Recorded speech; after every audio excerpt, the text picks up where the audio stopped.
When she was 15 years old, she made a promise. Haitian macaroni au gâté in her home was a special occasion food. The kind of dish that only appears at celebration, at gatherings, at moments that deserve it.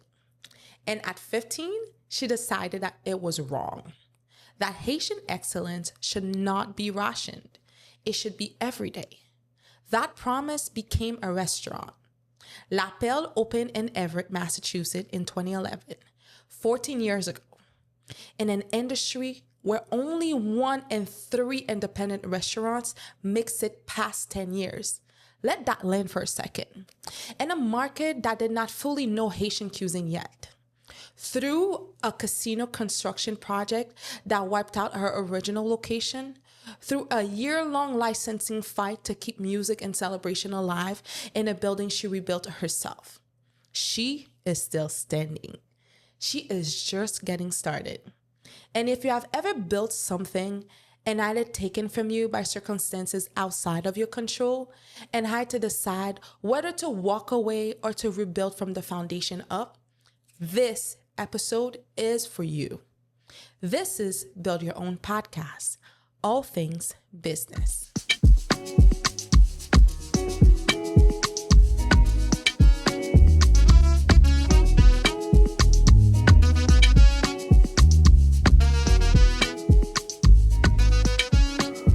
Welcome to Build Your Own Podcast, all things business, structure, strategy, scale.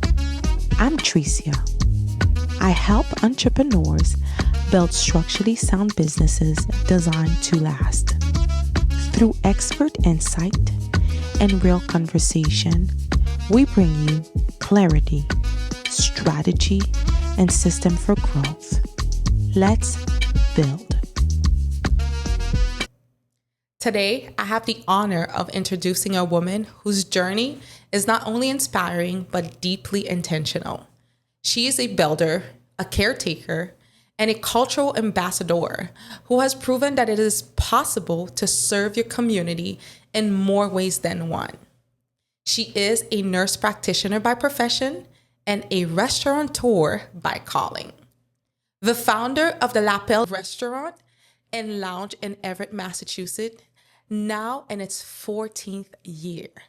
The creator of Haitian Cuisine Takeover, a cultural movement that has been inviting the world to the table of Haitian cuisine. The woman who secured a city grant to bring free Haitian cooking classes to children and families in Everett, Massachusetts.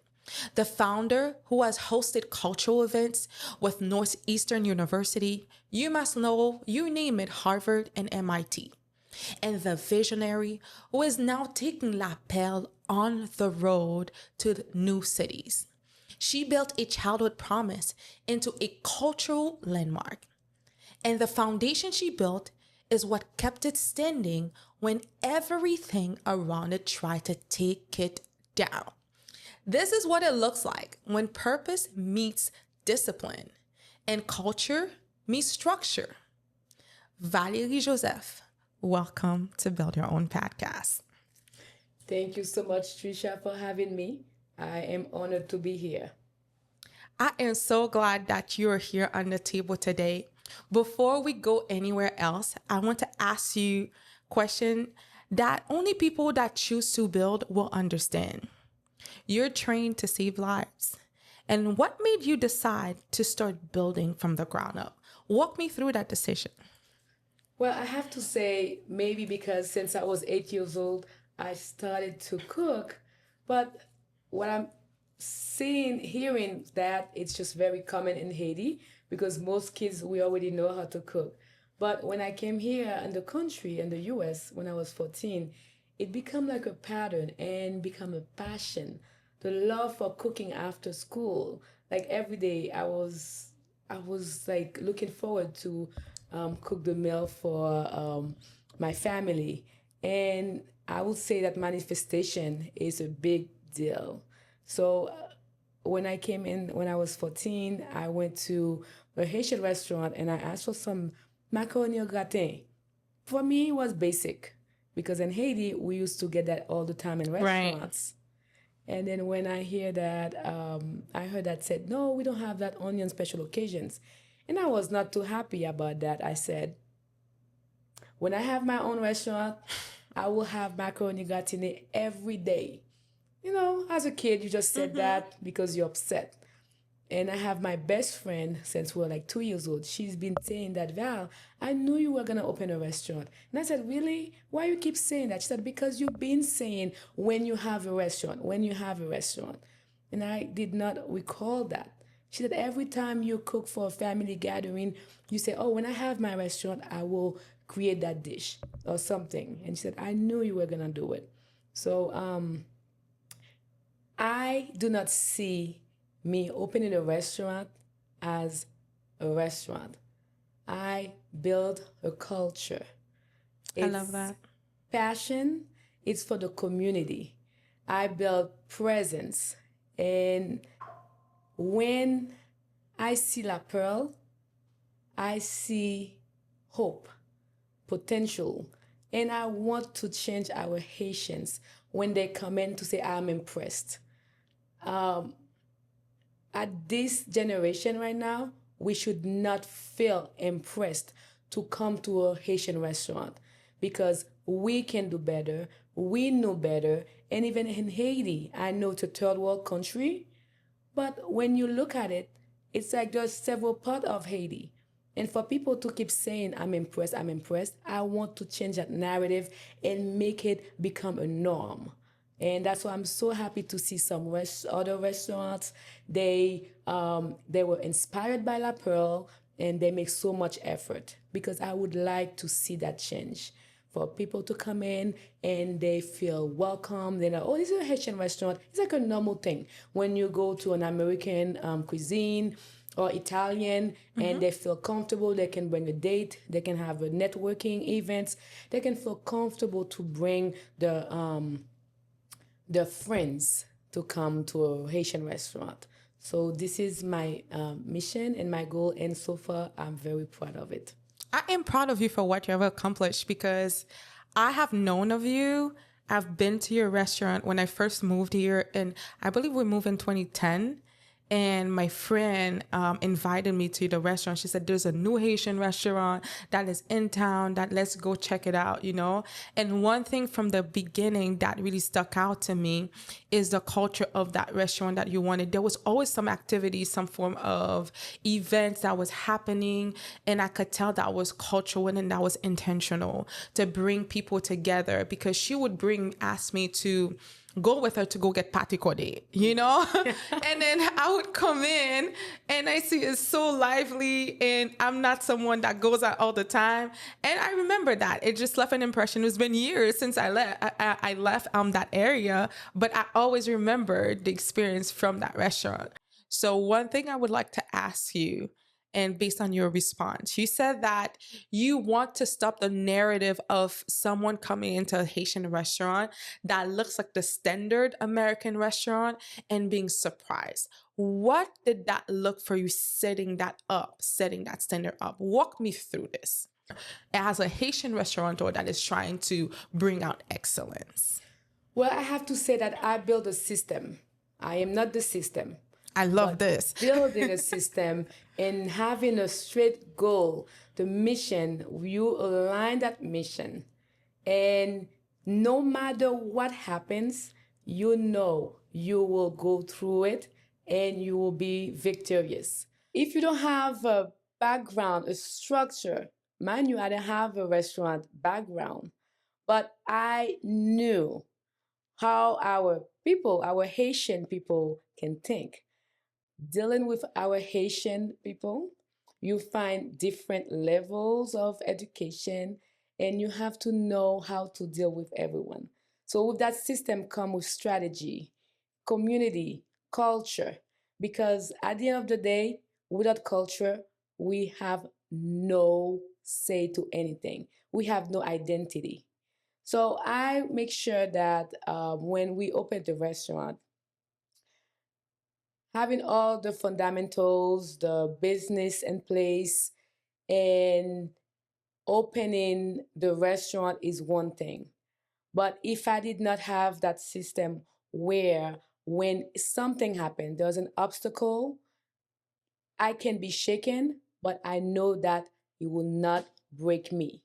So this is what I had to use. And I will say that in 2019, when I had to close the restaurant for Encore and relocate, then this is how, when I knew that I was being tested, and this is when I knew that that system was successful. Because I have to tell you, I went through so much during this time, like so many obstacles, different types, legal aspect, foundation, cultural. And today I'm still strong. It's because when you build a system, you build the core, not just what people see, not just not just culture, because you can bring culture, you can bring your identity, but when you don't have that core values, and then you don't have that firmness, and that's what they call you, said, oh, hey, boss, but you know that being a boss is like that leadership. You train your staff, you train your environment, you train yourself to know how to deal with a different environment. So this is when you know that system works. And I'm proud to say that so far it's been working. I am proud of that.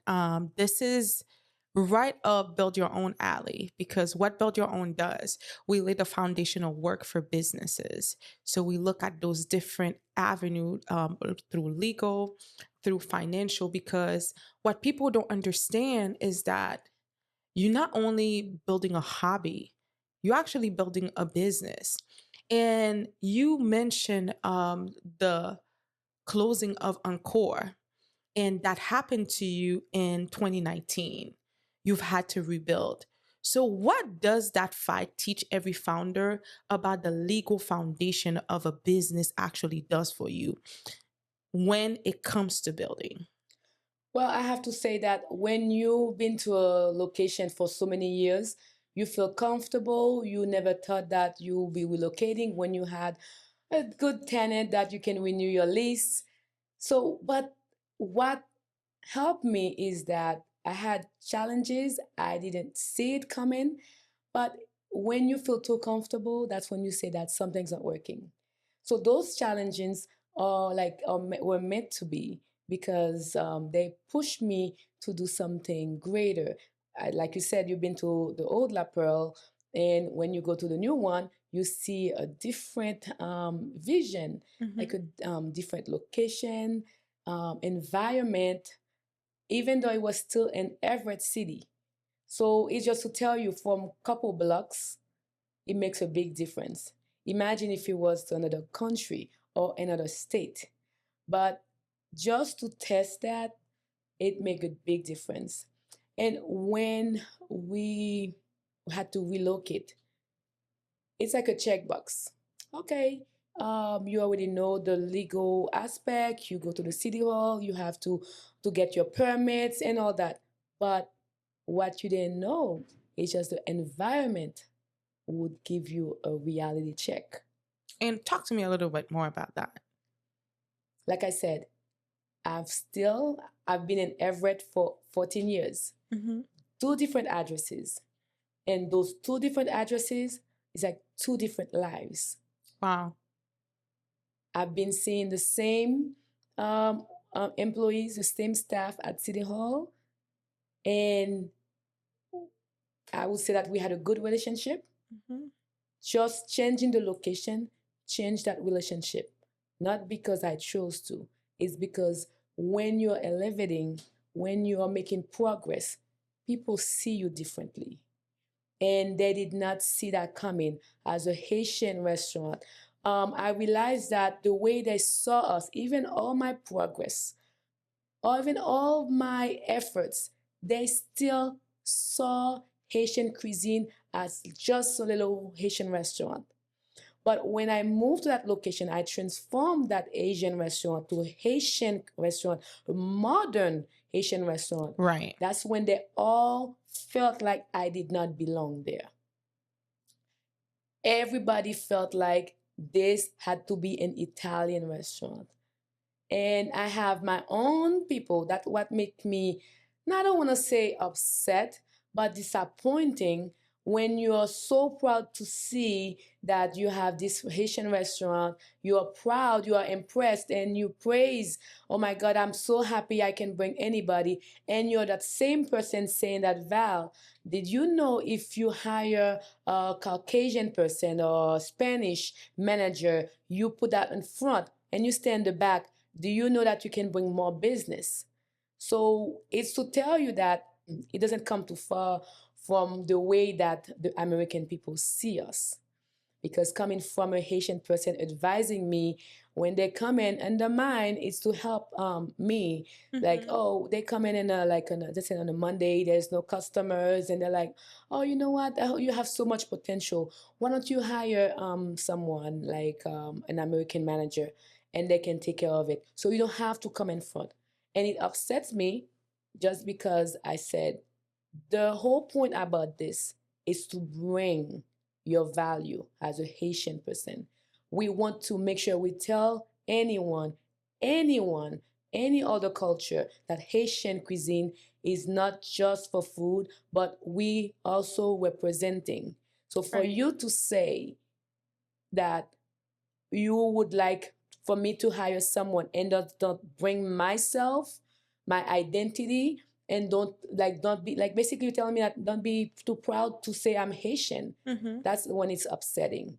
And that's why I make sure that whoever I hire is not gonna be an American person. And I'm very proud to say I'm Haitian 100%. Then we can do this. It's not about food, because anyone can have restaurant, anyone can serve food. A lot of people serve food at their houses, but is it really about food, or just the cuisine that comes with the culture, the identity? Right. You know, so, and to make a difference, 14 years is not 14 days. And especially we have a lot of obstacles, and bringing that system in place, that discipline, that perseverance, firmness, core values, that's what like I'm here today. Tell me a little bit more about. I want to go back to the legal aspect of it, the hurdle that you had to go through when they did not give you that permit, the city permit. Talk to me about, because one thing that a lot of entrepreneurs don't understand is like, I have a business. I set up the corporation. I set up the LLC, but they don't foresee all of those operating documents within that day. One day, you're going to have to face a legal battle. If you're facing a legal battle, are you ready? So talk to an entrepreneur that does not know what could happen, for you to be a testament of what do you do, what did you have to overcome to get that permit, for you to be able to be perceived, not perceived as a lounge, and for you to be able to bring that culture to that side of Everett. Well, it's funny how you say not having a permit. The sad reality is that I had all the permits. Wow. So all the permits were intact. It's just that having the power to limit your permit, to tell you that from this, I will change from you to only watch TV. And if you want to use your tablet, I don't want you to use the tablet anymore. Oh, like, it's not even a legal aspect at the end of the day. It's just like I have the power to tell her not to do this. And who else? Who would she go to? You know? Wow. So that's how they felt. And the thing is that I'm a fighter. I don't want to see an injustice. And I had two choices. It's either I accepted it, or I had to fight, And advocate. advocate. And I chose to fight. But my strategy was wrong. In my mind, if I use, because I said, I'm going to get an attorney, I'm going to fight this. In my strategy, I said, let me use a Caucasian attorney, an Everett resident attorney. So maybe, they will let it go. That happened. Nothing. Said no, no, no. So attorney says, no, I'm sorry, I can't help. I hired a second attorney, a well-known attorney from Boston. Still no results. At this point, I could say I will give up because I have two big attorneys that well known in the community about like all these experiences and nothing's happening. No results. That's when you say, okay, Valerie, it's a lot of money. What do you do? And I keep fighting. I hired a third attorney and nothing happens again. Then that's why I said, okay, God, you gotta help me in this. And I had to change my strategy.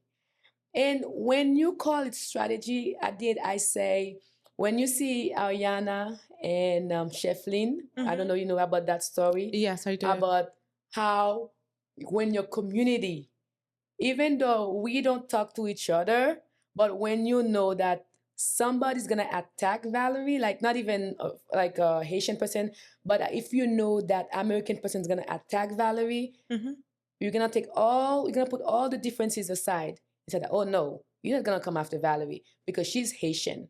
We're gonna help her. Wow. So this is what happened to me. When I start speaking up about it, and then I have all very good customers, loyal customers, they said, oh no, Val, we are going to that meeting. The next meeting we're gonna go, we are all going to be there. And I thought they were just talking. And next thing is that on my next meeting, I had over 40 Haitians, Americans, loyal customers, all mixed, following me to that meeting. And then they said, it's time for you to take a Haitian attorney because we fight for our own. That was the best decision I could have made. Wow. And this is when I found my justice, how to say. So I hired attorney Champagne, and I had Walk Noelsen, and I'll give him a props because the Walk Noelsen brought over 26 customers, like influential people with him, community based people like fighting for fairness, for justice. And we all came in that meeting. And let me tell you, that power, it was so strong. The city could not say no. And my attorney was so knowledgeable. They were like, who is this guy? Like, they got scared. And then this is when you see that people are abusing their power. It was not about me limiting my permit or not having permit or even justice. So with that resilience, that perseverance, and this is how I overcame that obstacle. So it was just an amazing thing to see at the end, the community that I've been serving, the whole purpose about having a Haitian restaurant, it's about to serve the community, and they served me when I needed them the most. So that was This is amazing. beautiful. That I feel as I hear you, I hear that because you built the right organizational structure to really understand how you want your customers to experience you, to experience what you've brought to them. Because some people with service, like in your restaurant, you offer a product, but it's really the service, the experience that they come and eat. And then for them to remember that and to always come back, and when at the right time, when you needed it, they rallied around you to be able to advocate for you and push for that. And that's a testament to the business owner that you are, and to the testament of how you're doing it differently in the Haitian community. Because one of the biggest thing for me when I go to a Haitian business, my husband always says that. He's like, one day I would love to own a restaurant, because in that restaurant, we will do customer service right. Because oftentimes the food is so amazing, but you feel like you don't want to come back because they don't want to serve you. And for you to have about 40 customers that went into meeting, and people have lives. they took time of their day to be able to go into this meeting and advocate for you to get that permit shows that you've done something right. And I would like to congratulate you on that, because that's not only resilience, that's showing you that you're setting a new standard of the perception of a Haitian business owner. And as a woman as well, that you did not back down and you fought against unfairness in a way that is like that mattered, that was structured, you know, because had you not had all of your affairs in order, you had all the permits, you know, you would have already been perceived differently. And that shows you, as a minority, a woman that is in business, you cannot afford to not have your affair in order. You cannot afford to not have your documentation in order. You cannot afford to not know your finances. You cannot afford to not understand certain organizational structure and to not have a strategy in business, because that is a prime example of one of the challenges that you are going to encounter. Because in the they wanted it to be an Italian restaurant. They wanted it to be something else because they don't see you as luxury. They don't see you as an experience. Because why can you go to a steakhouse that is in a different nationality, but when it's Haitian, you don't think that way? And that culture that you're driving, it is in the right direction. So we're moving on to the next section. I don't know if you want to add on before we do so. I do actually. Yes. I wanted to add on because what you just mentioned something very important. Uh, when you have that structure and you're not afraid to spend money, because what we are talking about, when you follow the rules, it rewards you at the end. Right. Because what happened is that most Haitian restaurants, where the lack is that they do shortcuts. And one of the examples is that when the city was given a grant for the cooking class, and you could apply for anything you wanted, really anything. However, the application requirements, that's when you know you have to provide so many, all your credential, all your business and law statements. If you don't have an accountant, forget it. Because your accountant, you have to rely on them. You have to have all the structural paperwork, foundation, all of this, everything has to be very organized. They ask paperwork that you would think that you will never have to use again, but you did have to provide those. And so many people did not qualify for that grant just because they were doing things illegally, shortcuts. They didn't have to spend too much money. And I said, oh, now I realize that all this money I'm spending monthly, oh, actually, it's a good peace of mind Right. because, yeah. So, and then I did qualify for that grant because I put everything into the right way. I did not see myself as a Haitian person. I see myself as a business owner, all the legal routes. And again, if it wasn't for that, even when I brought all my customers with me to that meeting, he would have not done anything because the city, they will find some like a loophole. Okay, you did not provide that. We don't have that. So you don't qualify.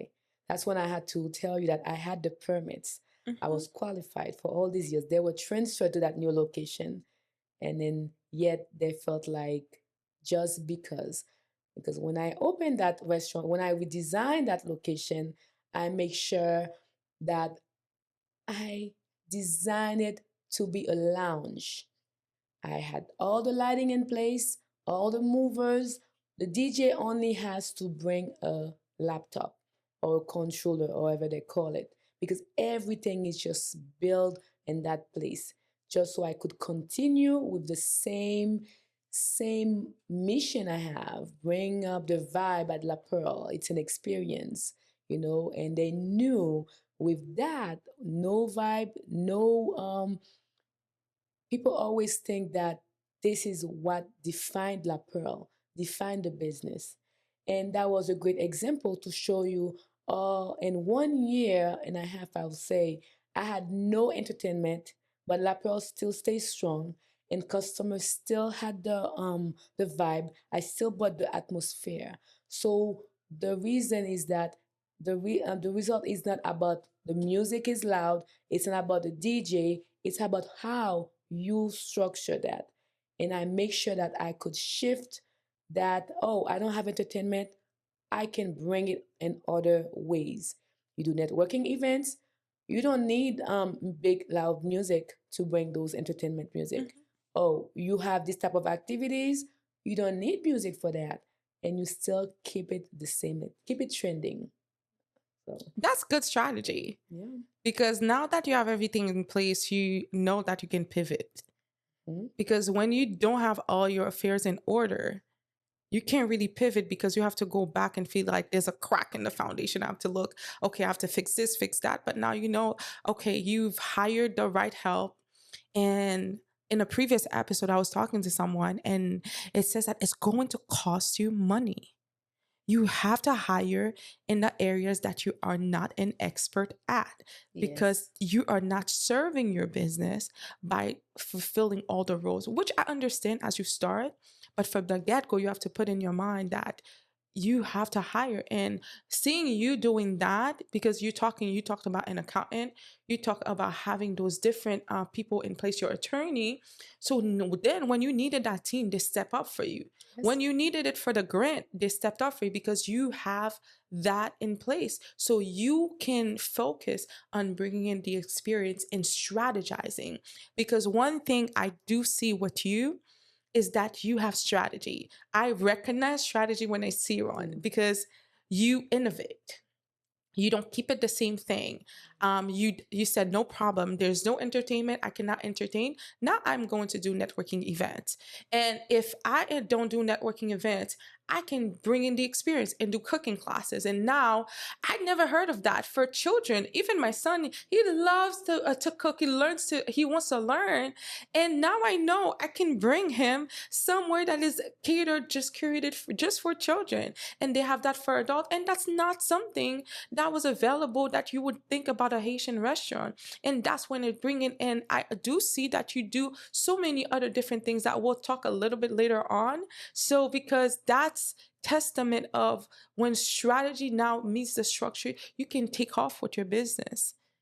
We've talked about Harvard. You talked about MIT to have those taking lapels to those different organizations. Now, why can you not do corporate?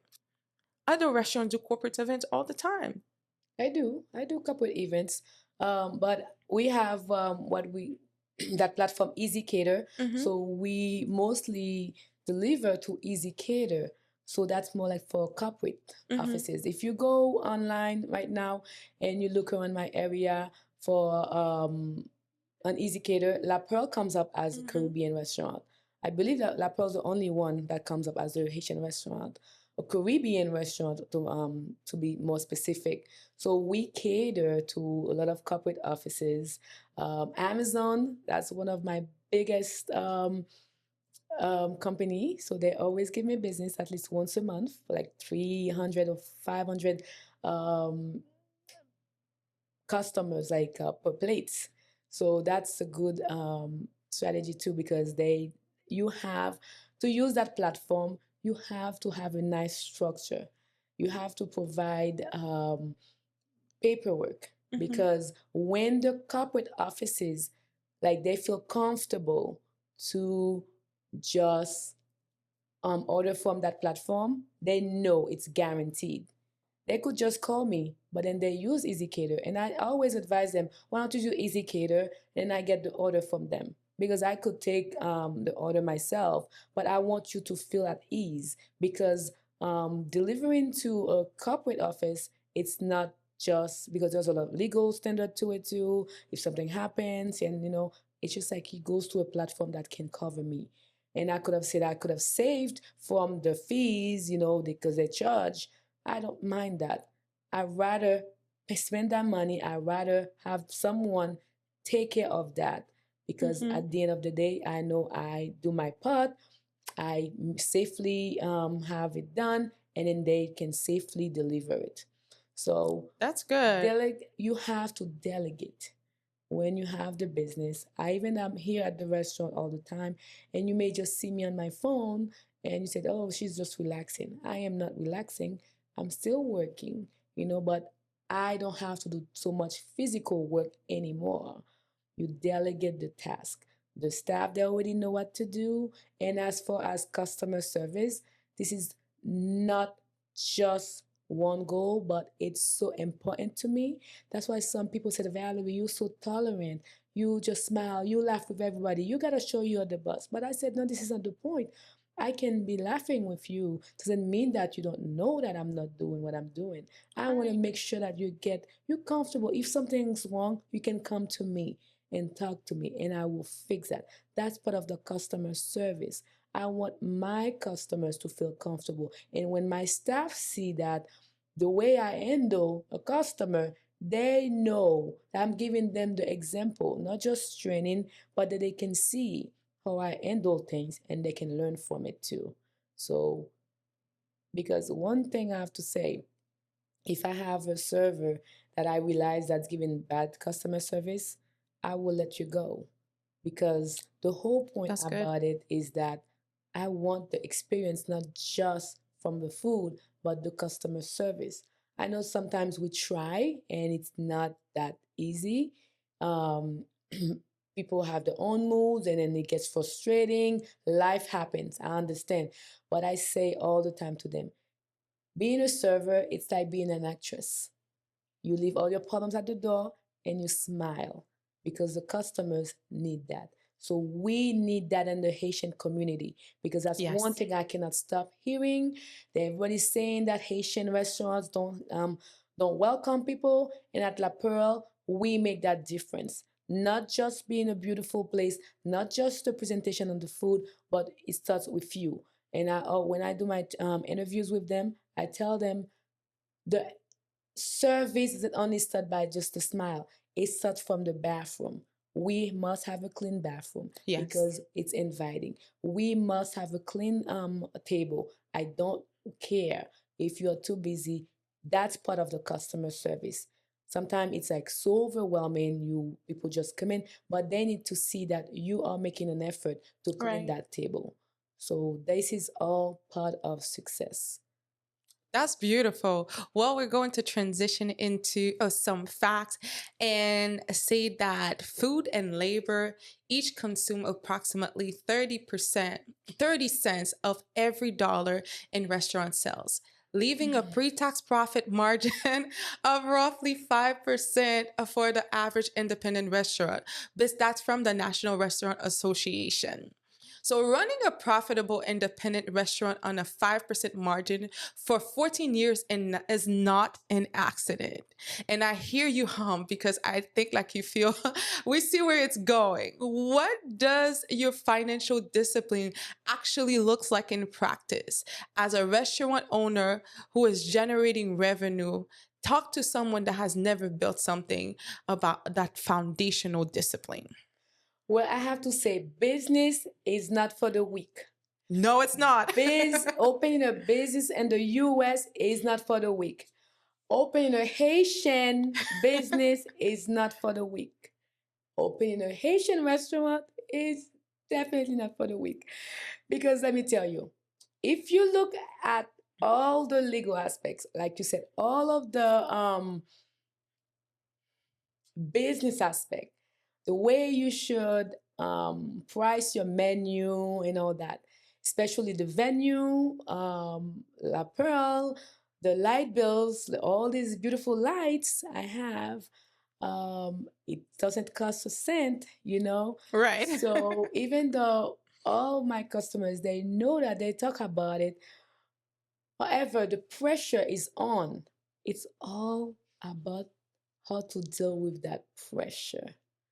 And when I say that 5% margin you have to deal with, you have to know how to price it. Like, and our meals come with fried plantain, salad, the rice, sauce, the pickles, and all of this contribute to that meal. and plastics, all of this, you have to put the beans in one container, the pickles in one, the sauce, because we don't want them to touch each other. And people don't understand that. Our consumers don't understand that, the cost of it. And the way that they will compare, even though it goes to a mom and pop Haitian restaurant, to La Right. Perle, they see that the prices to be the same. They compare. They can say, oh, why the Lalo is $15 over there and La Perle is $18. I don't understand. If you keep looking about how consumers think, this is when your doors will not last. And I Right. say that it's not about what the way you see it, but I have to maintain it.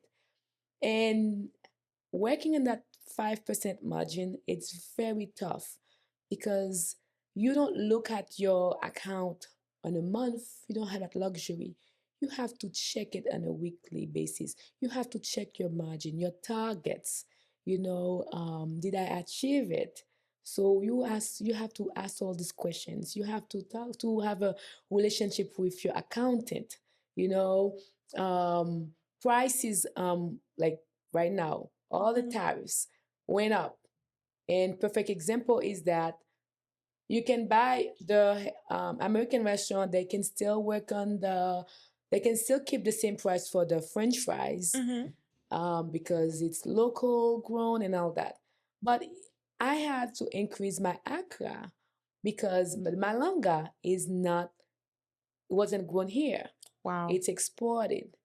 So the tariff went high, gas, to travel to transport that, it's another one. So that same Accra fritters, you feel like there's no change, the same size. Then you ask yourself, the consumer asks themselves, why? Did it go up? And then if I go next door, I can still get my French fries. They compare Accra with French fries, but it's two different things. Me as the business owner, I know that I know the answer to that. But explaining to our Haitian customers, it's like you have to have a class for that, and they will never understand. So the pressure to keep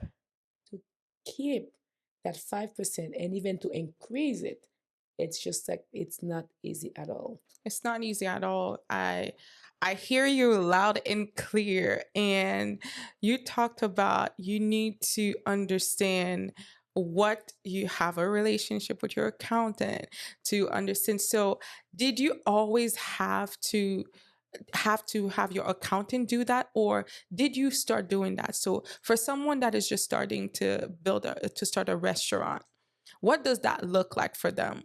Or is it a team that is going to understand the pricing and all that 5% margin? Well, I have to say, when I decided to open the restaurant, and I asked for some advice to go about it because I had no knowledge. Mm-hmm. I studied nursing, not business, but my sister studied business, and I went to SCORE. I don't know if you know about SCORE. Yes. So I took a little training with SCORE. So they practically gave you a brief information about how to run a restaurant, and you have to put in practice. You have to do your own research. And also, the first thing I did, I hired a bookkeeper, an accountant, and that's how I started everything because I didn't know about all these IRS things. All I knew was about to cook, and my sister was the accountant. Well, she studied business. I Mm-hmm. had an accountant, but I knew that I could rely on her on the business aspect, the administration part. So Right. that's how we did it. And then you have to rely to your good accountant, to your good staff, people that really can understand that about waste management, about how would I say that? Like when you cook the food, it has to have the same consistency. I already know that, oh, I'm using 3 coconut milk weekly, let's say. And then next week I come in and I don't see that other three, and I ask, what happened? Because we know we are using that same amount. If we have a catering coming up, I already know what amount I need to order. Like, it's becoming consistent with inventory. You have to delegate those tasks to someone Right. on the staff. And I purposely do that just so they know they can be accountable. Like, oh, if I mess up on this, that can affect the business. That can affect my payroll. If I bring up, if I do everything from my like in my best, I know that I'm not gonna lose hours. The boss is not gonna cut my hours because I'm gonna help bringing productivity. So Right. I really put them accountable, like at the restaurant. That's good that you put people accountable to let them know that so they understand the process, like what is coming about. You talk about something that is very important right now, and I want to take the time to really dissect this. And I know this is an all things business podcast, and I feel like this is part as a Haitian restaurant. This is part of the foundational structure for a Haitian restaurant. Because when you go to a McDonald's, like I'm just saying that that's just a fast food. That's not actually like the type of restaurant that you have. You expect the Franchise. franchise. You expect to have consistency in taste. And the biggest pitfall of in the Haitian community is that we cook with emotion. We cook with like a lots of love, and that does not translate in business. That does not translate in the kitchen. Let So how did you me find that ans- balance? let me answer that question Sure. because I am the living proof of that. We don't cook with emotion. I feel like when I'm cooking, I don't even follow. When I'm cooking at home, I don't follow the recipe because I already know the rice is there. I take the spoon, doop, I put it there. If it's holding up, it's enough rice. If it falls, more rice. That's my measurement. But what really taught me that in business, it doesn't work like that. You keep your emotions on the side because at the end of the day, you are going to fail. Um, that's what it came up that I have the cooking class too, because it helps me to reinforce Valerie. You have to use your measurements: teaspoon, tablespoon, 1 cup, half cup. So, like, and teaching that, it reinforced that we have to use that. And my staff in the kitchen, they hate using the scale. But I say, if I find out, I'm going to check on that tassel birth. And if it's not giving me like 15 ounces, you are not going to stay in that kitchen for long because I give a scale for a reason and you feel like you can eyeball it. This is not happening right now. So you have to be really firm because one thing is that you have to Right. educate the staff. It's easier to educate someone from another country, but it's not easy when because our people, Haitian people, are stubborn. They Very. feel like they know best. They already know, oh, that must be 5 ounces, and they don't want to listen. So, as a business owner, you have to reinforce that. So, it's a challenge for them to keep recipes. But yeah, that's why your question was so Yes, funny. It because was like so funny. I always want to ask because that's one of the biggest differentiator when someone opens a Haitian restaurant. They say that I will be the one that makes the difference. I will build the one that every time someone walks through the door, they will have that same taste. They will know that like it's not a different cook that cooked it, but it's just the standard. So It's funny you say that. Let me reinforce something. When we closed that first location, um, I kept out of all my staff, I kept two, the most important ones. They all were important, but those two I kept on the payroll for 2 years.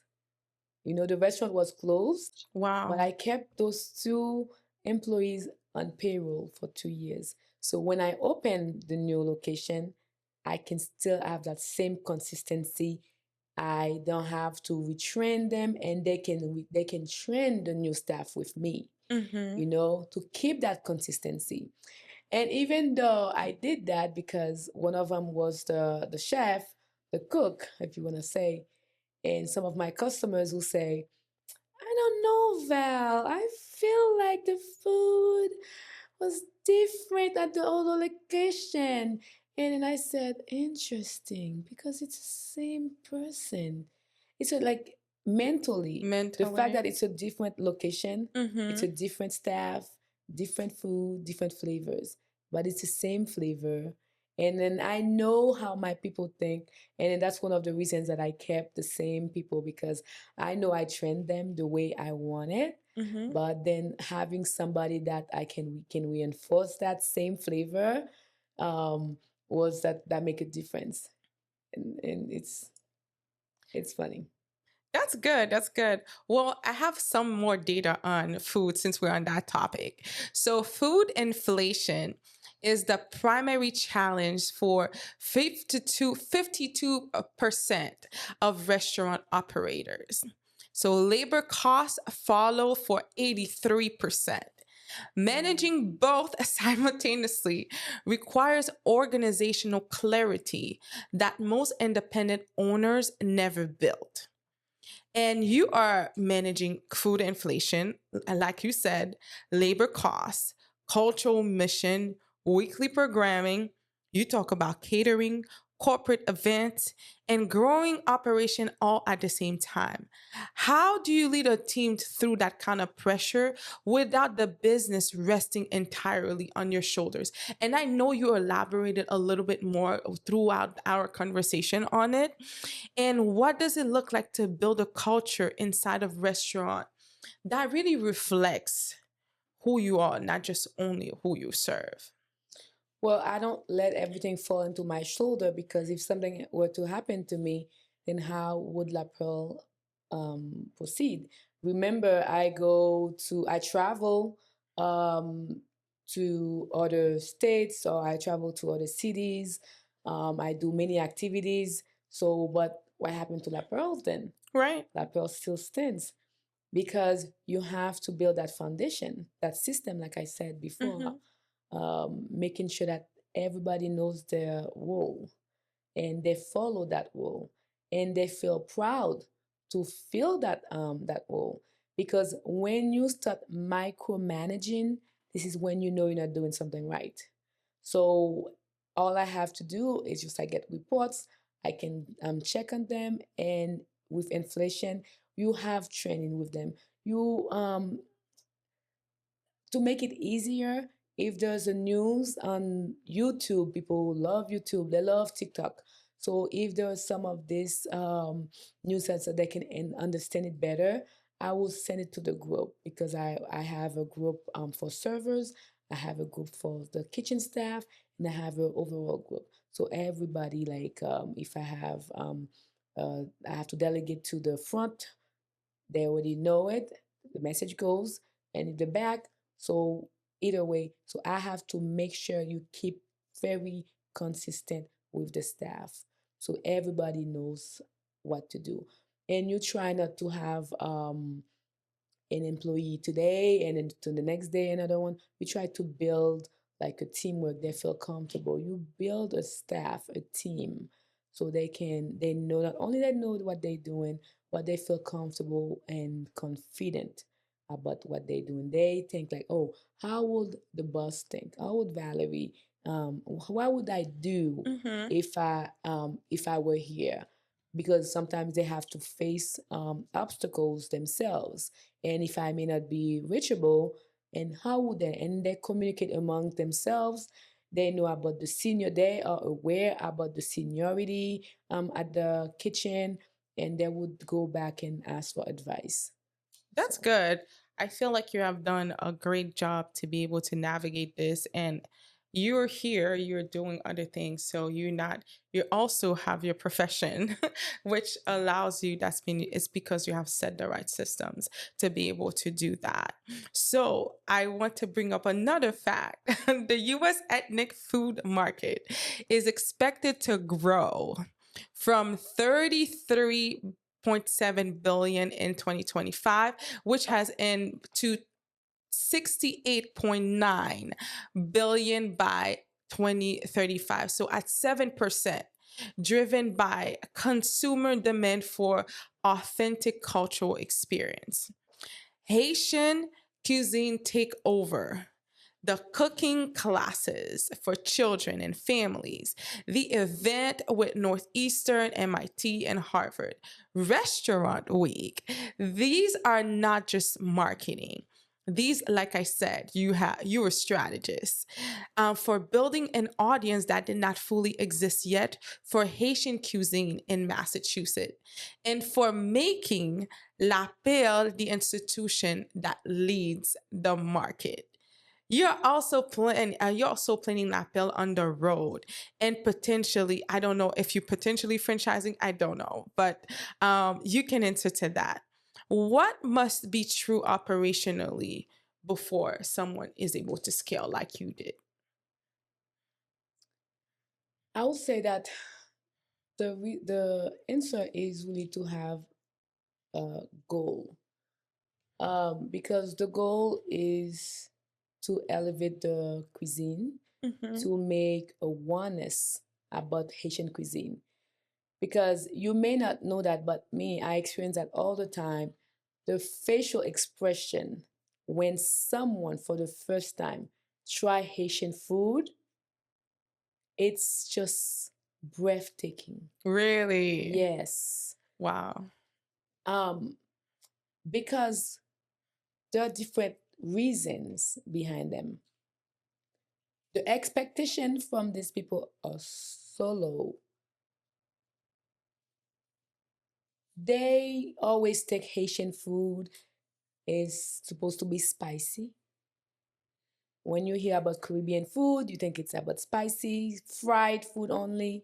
So when these people have no expectation or even low expectation, like I said, and you have them try that for the first time, and then that's when you see that facial reaction. And I said, you know what? That's my purpose. That's my motivation to keep pushing whatever challenges I have, inflation and all that, Mm-hmm. I have to find a way around it. I have a business coach, then need to let me know, okay, how we gonna do this? How we can make that better? Because especially with that inflation, and it's easy to say you can close your doors, you don't see the same progress, but you know, in life there's a wave, you know, Right. so you have to go through that, and it's okay. So, but when you know, like Haitian cuisine takeover, the cooking classes, La Pearl on the Road, they all have a common goal. It's really to expose the Haitian cuisine. I want to make sure that everybody, even our generations to come, that's why I purposely do a lot with the kids, because in your mind you might think that, oh, they're not learning anything, but they do. They are learning something, and also then they can bring value to the Haitian household, the parents, to know that, oh, Valerie, thank you, because you make my kid know Julia Sospoa, the right rice and black beans. It's not that easy to make, because when I make those food, they assume that it just takes a second. But when they're actually making it themselves, they not only they see the value to it, and they appreciate the Mm-hmm. parents, the efforts. And when they go to a Haitian restaurant too, even though you don't like the food or something, you don't just say, oh, it's yucky, but at least you know that, oh, let me give it another try. Right. So this is how I see it. And when you, like those schools, when I go to the universities, they, all the time, I'm a food vendor at many universities, but the purpose of bringing this food to the Caribbean activities is for people to know about our Haitian cuisine. Because a lot of people, even though they say that, oh, I think I had it before, I don't remember. No, I want you to remember.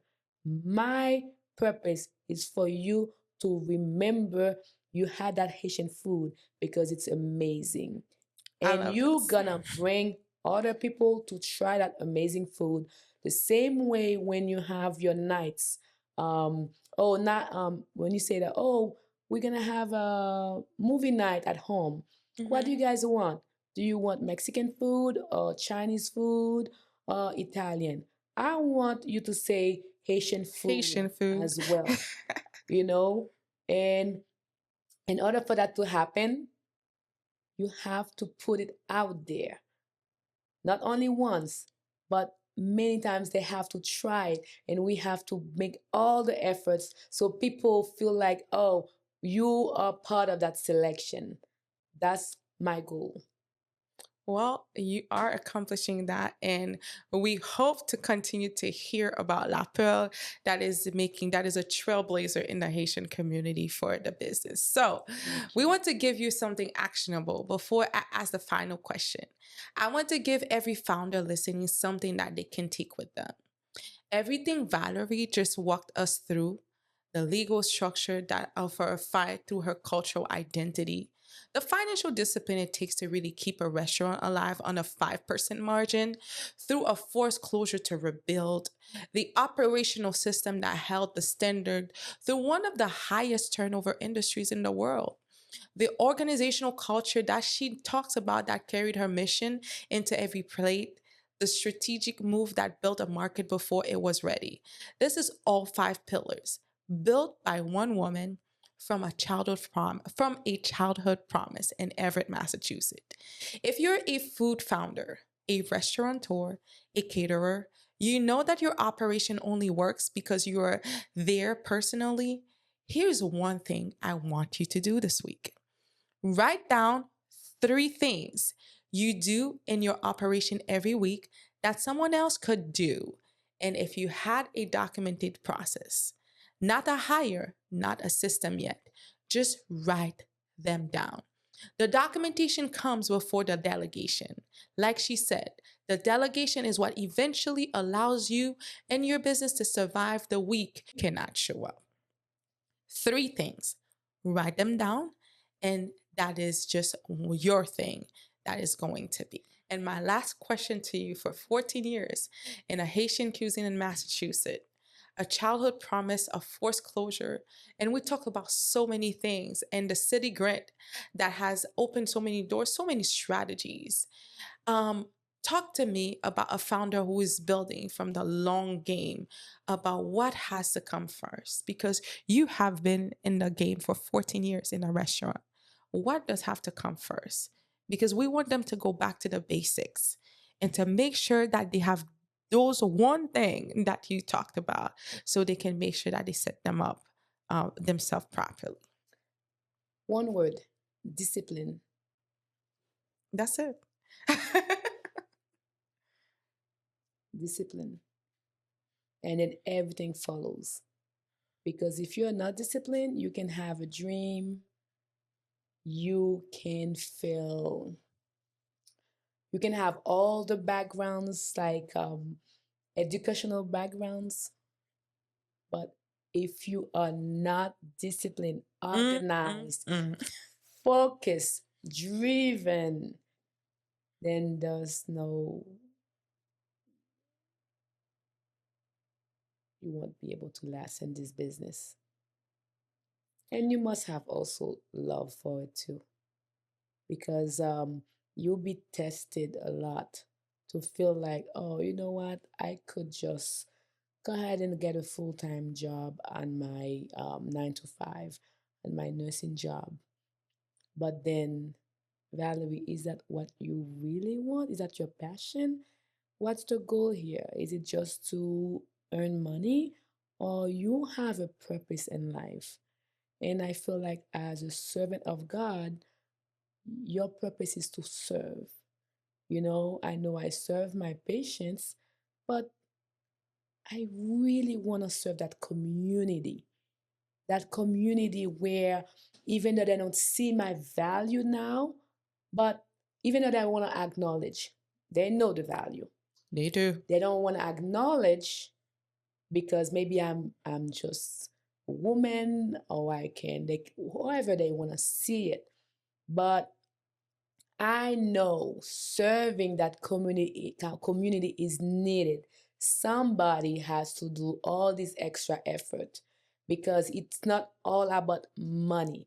It is business. But if it was just about business, we would already close the doors. It takes a lot of sacrifices, a lot of passion, and love for the country also. That's good. Valerie, thank you. Oh, What you thank you. brought, thank you. What you really brought into this room today, I feel like is so much more than I even thought about because you really are the proof that the right foundation, the willingness to rebuild and enough will outlast anything that you do. And the love that you have for the community to build a different narrative is going to make a difference. She built structure, legal structure to protect the cultural identity. When the city drew a line around what she had to rebuild, she rebuilt with financial discipline on the margin that most restaurants really cannot survive out there.